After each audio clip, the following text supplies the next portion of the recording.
ছেলেটা কেন সংসার করবে না বা কেনই বিয়ে করেছিল, এরকম আমরা একটা কৈফিয়ত চাইবো, যে কারণে আমার ওখানে যাওয়া। কিন্তু ওর কাছ থেকে কোনো কৈফিয়ত চাওয়া হয় নাই।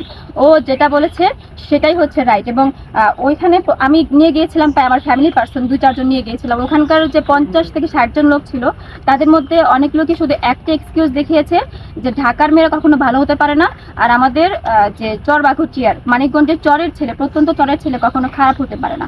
এরকম একটা লেম এক্সকিউজ দিয়ে হচ্ছে ওই বিচারটাকে পুরো বানচাল করা হয়েছে। আপনি তখন কি বলেছিলেন, যে এই কথাটা বলা হলো ঢাকার মেয়ে খারাপ, মানিকগঞ্জের ছেলে ভালো?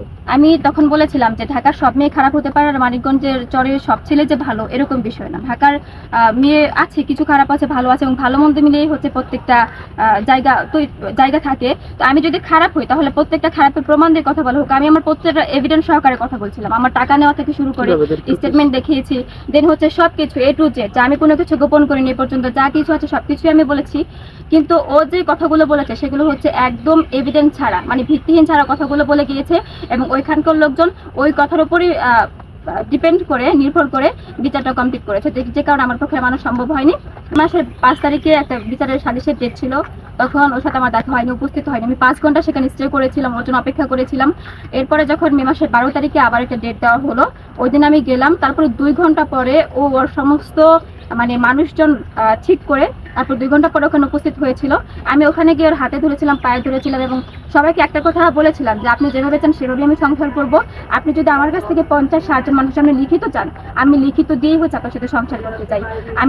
আমি মেনে নিব। আপনি যদি আমাকে ভুল দেখান বা ভুল নাও দেখান, আমার ভুল হোক বা ভুল না হোক, আমি সবকিছু হচ্ছে মেনে নিব যে আমারই ভুল, এটা ভেবে আপনি তবু আমার সাথে সংসার করেন। আমি ওনার পায়ে ধরতেও গিয়েছিলাম, কিন্তু ওইখানকার ওনার পাশে যে একটা লোক ছিল, একজন ওনার সাথে বসেছিল, সেই লোকটা আমাকে ধাক্কা দিয়ে ফেলে দিয়েছিল, মানে আমার দিকে ফিরেও তাকায়নি।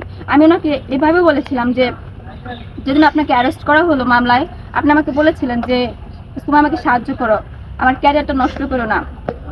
আমি তো সেদিন আপনাকে সাহায্য করেছিলাম, আজকে আপনি আমার সাহায্য করেন। ওনার দিকে তাকিয়ে তাকে বলেছিলাম, মানে কান্না করতে করতে বলেছিলাম, কিন্তু আমার দিকে সে ফিরেও তাকায়নি। আমার যে বিয়ের ব্যাপারটা সেটা আমি আগে ক্লিয়ার করেছি, আর আমার 4টা-5টা বাচ্চাও নাই, সেটা এখন সবাই জানে। আমার গোপন করার মতো কিছু নাই। ওকে আমি জানিয়ে শুনিয়ে, আমার কাবিনটা দেখলে বুঝতে পারবেন যে সেখানে উল্লেখ আছে তালাক প্রাপ্ত। আমি কিন্তু কুমারীদের কাবিনটা করি নাই। ও জেনে শুনে দেখে আমার বাচ্চার সাথে দেখা করে, আমার মার সাথে দেখা করে আমাকে বিয়ে করেছে। আর যেটা বলছিলেন যে প্রতারণা করা, টাকা নেওয়া, যদি আজকে আমার প্রতারণা করার উদ্দেশ্য থাকতো, আমি কোনো একজন শিল্পপতিকে ফাঁসাতাম, সুগার ড্যাডি যারা আছেন তাদেরকে ফাঁসাতাম, তাদেরকে আমি বিয়ে করতাম। ওর মতো ফকিন্নিকে, আমি এখন স্পষ্ট করে বলছি, এটা আপনারা একটু মেনশন করে দেবেন, ওর মতো ফকিন্নিকে, যার নিজের 1 ডিসিমেল জায়গা না, হচ্ছে ঢাকার মধ্যে আমার একটা বাড়ি আছে, আমার ঘর আছে, এবং আমার চলার মতো আলহামদুলিল্লাহ আমার অনেক কিছুই আছে আমার চলার মতো। তো ওর কিচ্ছু নাই, ওর মতো ফকিন্নিকে অন্তত আমি ফাঁসাতাম না। আর ওরও হচ্ছে দেখতে যা আমারই সুন্দর তাও না, দাঁত এক পাশের গুলো নাই, হাসলেও খারাপ দেখায়, চেহারা দেখলেই বুঝতে পারবেন আমার থেকে 7-8 বছরের বয়সে বড়। মানে চেহারা দেখলেই বোঝা যায়। ওরে ফাঁসানোর মতো কোনো কিচ্ছু নাই। ওরে আমি প্রথমত ভালোবাসছিলাম, ওর সাথে কথা বলতে বলতে একটা মায়ায় জড়িয়ে গিয়েছিলাম, ভালোবাসছিলাম। দেন বিয়েটার একমাত্র রিজন হচ্ছে ও আমার সাথে অন্যায় করেছে, আপত্তিকর আচরণ করেছে, এবং আমাকে ধর্ষণ করেছে।